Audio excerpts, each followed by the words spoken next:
Assalamualaikum warahmatullahi wabarakatuh. Kami di sini ingin membuat tugas UAS yaitu pada mata kuliah rangkaian listrik, di mana kami ini berkelompok yang beranggotakan Nexa.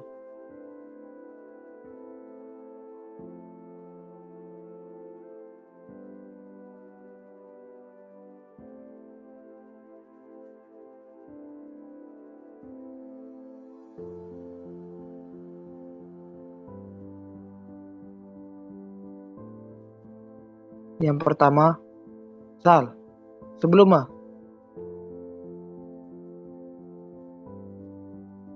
Faisal Al-Rizan. Yang kedua, Johan Prasutio. Yang ketiga, Sursti Agusti. Yang keempat, Safari. Yang kelima, Febrianda.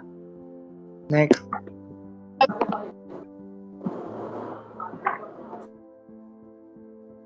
Definisi. Rangkaian listrik. Rangkaian listrik adalah suatu kumpulan elemen atau komponen listrik yang saling dihubungkan dengan cara-cara tertentu dan paling sedikit mempunyai satu lintasan tertutup. Pembatasan elemen atau komponen listrik pada rangkaian listrik dapat dikelompokkan ke dalam elemen atau komponen aktif dan pasif. Elemen aktif adalah elemen yang menghasilkan energi, dalam hal ini adalah sumber tegangan dan sumber arus. Mengenai sumber ini akan dijelaskan pada bab berikutnya. Elemen pasif, di mana elemen ini tidak dapat menghasilkan energi, dapat dikelompokkan menjadi elemen yang hanya dapat menyerap energi. Next.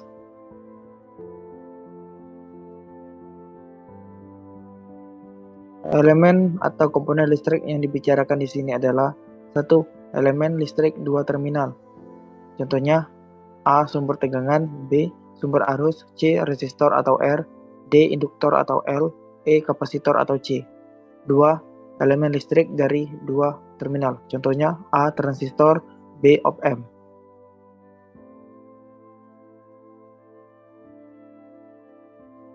Next.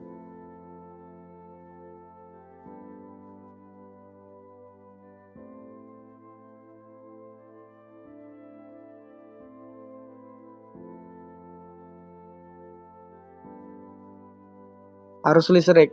Arus merupakan perubahan kecepatan muatan terhadap waktu atau muatan yang mengalir dalam satuan waktu dengan simbol I, atau dari kata Prancis intensit. Dengan kata lain, arus adalah muatan yang bergerak. Muatan adalah satuan terkecil dari atom atau sub bagian dari atom, di mana dalam teori atom modern menyatakan atom terdiri dari partikel inti atau proton bermuatan dan neutron bersifat netral yang dikelilingi oleh muatan elektron. Normalnya atom bermuatan netral. Next.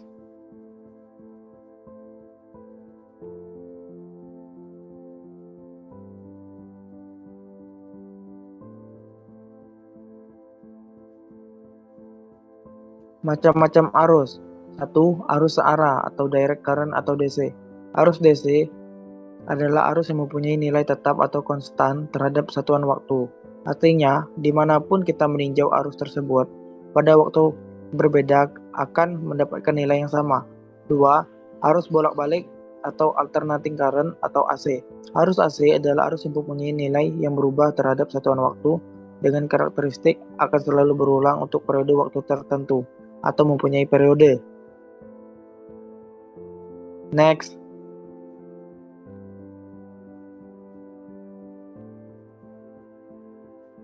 Tegangan atau seringkali orang menyebut dengan beda potensial dalam bahasa Inggris, yaitu voltage adalah kerja yang dilakukan untuk menggerakkan satu muatan atau sebesar satu kolom pada elemen atau komponen dari satu terminal atau kutub ke terminal atau kutub lainnya, atau pada kedua terminal atau kutub akan mempunyai beda potensial jika kita menggerakkan atau memindahkan muatan sebesar satu kolom dari satu terminal ke terminal lainnya.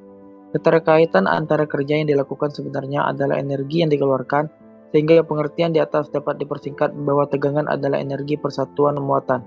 Next. Secara matematis, V sama dengan dQ per dW.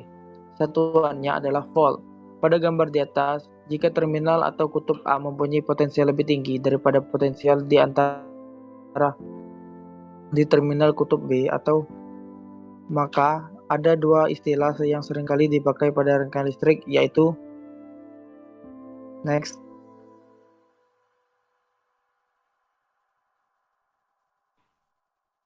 Satu, tegangan turun atau voltage drop. Jika dipandang dari potensial lebih tinggi ke potensial lebih rendah. Dalam hal ini, dari terminal A ke terminal B. 2. Tegangan naik atau voltage rise. Jika dipandang dari potensial lebih rendah ke potensial lebih tinggi. Dalam hal ini, dari terminal B ke terminal A. Pada buku ini, istilah yang akan dipakai adalah pengertian pada item nomor 1, yaitu tegangan turun. Maka jika beda potensial antara kedua titik tersebut adalah sebesar 5 volt, maka VAB sama dengan 5 volt dan VBA sama dengan minus 5 volt. Next. Energi. Kerja yang dilakukan oleh gaya 1 Newton sejauh meter. Jadi energi adalah sesuatu kerja di mana kita memindahkan sesuatu dengan mengeluarkan gaya sebesar 1 Newton dengan jarak tempuh atau sesuatu tersebut berpindah dengan selisih jarak 1 meter. Pada alam akan berlaku hukum kekekalan energi di mana energi sebetulnya tidak dapat dihasilkan dan tidak dapat dihilangkan. Energi hanya berpindah dari satu bentuk ke bentuk lainnya. Next. Elemen atau komponen listrik digolongkan menjadi 1. Menyerap energi. Jika arus positif meninggalkan terminal positif menuju terminal elemen atau komponen, atau arus positif menuju terminal positif elemen atau komponen tersebut. 2. Mengirim energi. Jika arus positif masuk terminal positif dari terminal elemen atau komponen, atau arus positif meninggalkan terminal positif atau komponen. Next. Contoh latihan. 1. Jika arus 6 ampere, tentukan V jika elemen menyerap daya 18 watt. Jawabannya, menyerap daya jika arus positif meninggalkan terminal positif. Sudah diketahui I sama dengan 16 ampere, P sama dengan 18 ampere, 18 watt. Jadi V sama dengan P bagi I. Sama dengan 18 dibagi 6 sama dengan 3 volt. Arus positif karena dari potensial tinggi ke potensial rendah. Next. 2. Tentukan daya pada rangkaian tersebut. Apakah sumber tegangan mengirimkan atau menyerap daya? Jawabannya, sudah kita ketahui I sama dengan 3 ampere, V sama dengan 6 volt. Jadi P sama dengan V dikali I, sama dengan 3 dikali 6 sama dengan 18 watt. Arus positif karena dari potensial tinggi ke potensial rendah. Arus positif meninggalkan terminal positif sumber, sehingga sumber mengirimkan daya.